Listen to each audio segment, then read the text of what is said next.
This is my new HyperChiller model HC2. So these are the parts of it. There's a lid, it's got a spout where the coffee comes out, or the wine, or whatever it is you're chilling in here. And there's an outer plastic container. There's an inner stainless steel, and there's a core of stainless steel. There's the lid. So what happens is we put water in here so that it can turn into ice, okay? And I'll show you how to do this all in just a minute. Then this is going to go like this, so there'll be a core of ice in here, but the ice can't dilute your drink because it's encased with the stainless steel. Okay, so we put this on, making sure that the threads are all matching up. Then there's going to be water in here that will turn to ice, and it will be, that ice will be all around the container part that has your drink.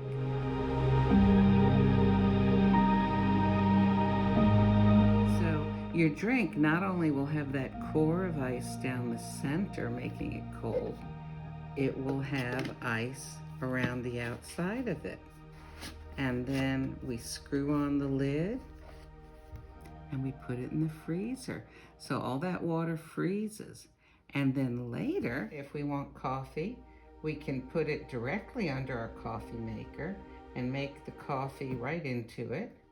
Or we could make the coffee in a cup or however, and then pour it into the hyper freezer.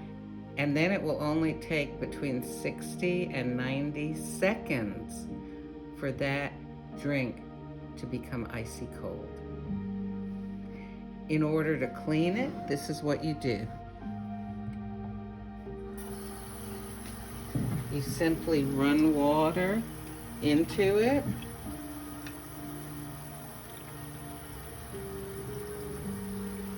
And the water will start coming out of the spout.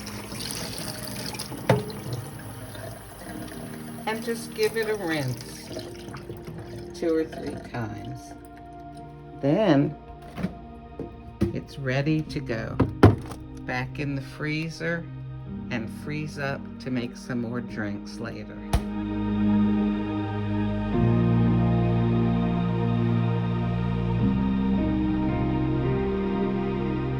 You got an outside, you got an inside, you got an inner inside, okay?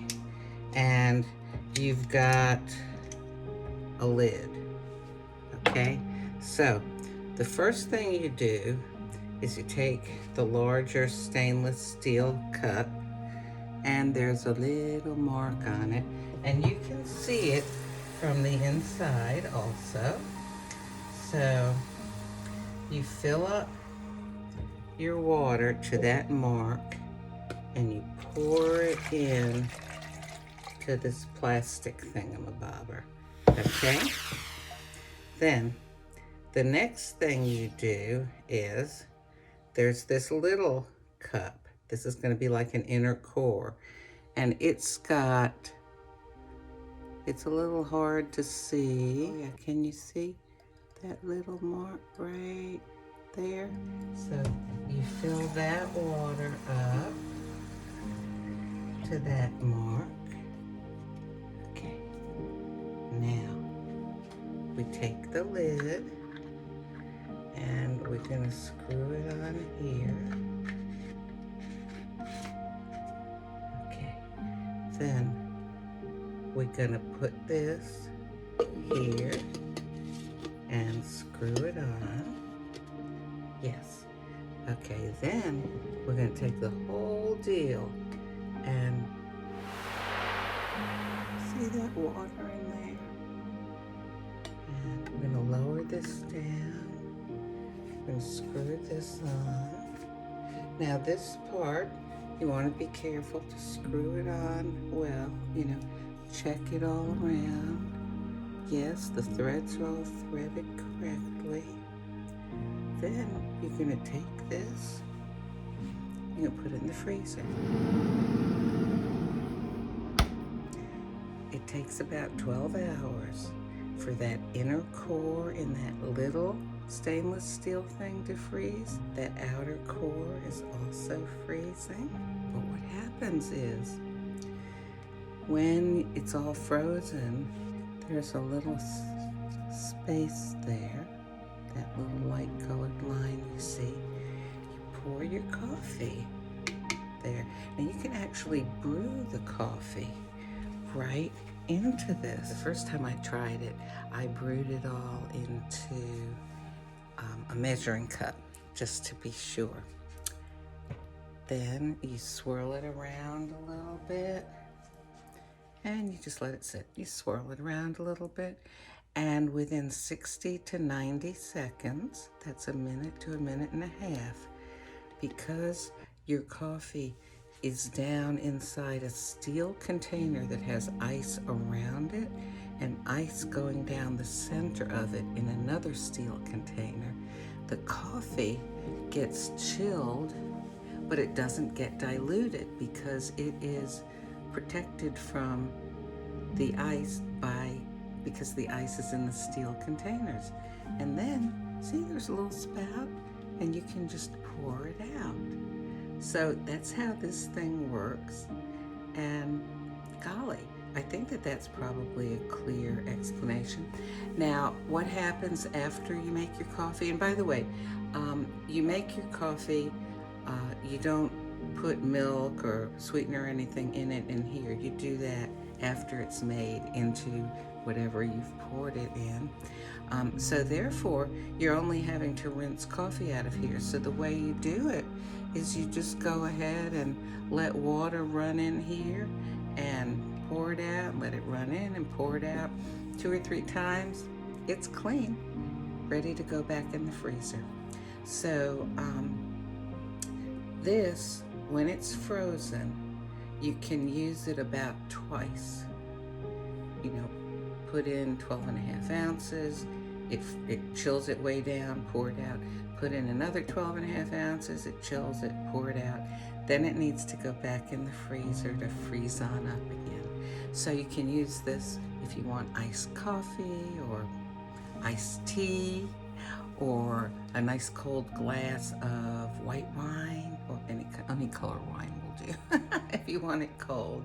So if you're mixing cocktails, James Bond, shaken not stirred, well, he doesn't have to worry about having his cocktail diluted down if he uses the HyperChiller. And this is the HyperChiller model HC2.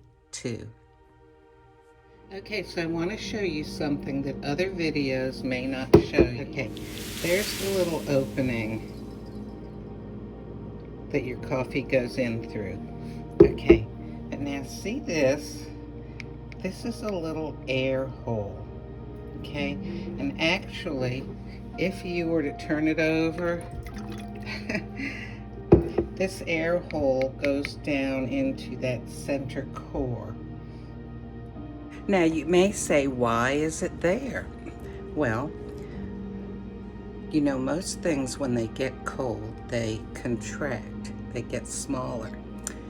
Water is the exception to the rule. When water freezes, it expands. You know, that's why, for example, if you have a can of some sort of beverage and you freeze it, the can might explode or bulge out because the water expands. Well, the ice that's forming in that inner core is going to expand, and there's air in there too. So the air needs a little place to push out, or if you put too much water in, you know, the ice has a little place to push out some of the extra water. Anyway, it's like a little safety thing. So when it's not frozen, you don't want to go dumping it over like I just did in the sink, because some of your water will come out that you want to freeze. But when you're pouring your coffee, well, everything inside here is going to be frozen, so there's not going to be any extra water coming out.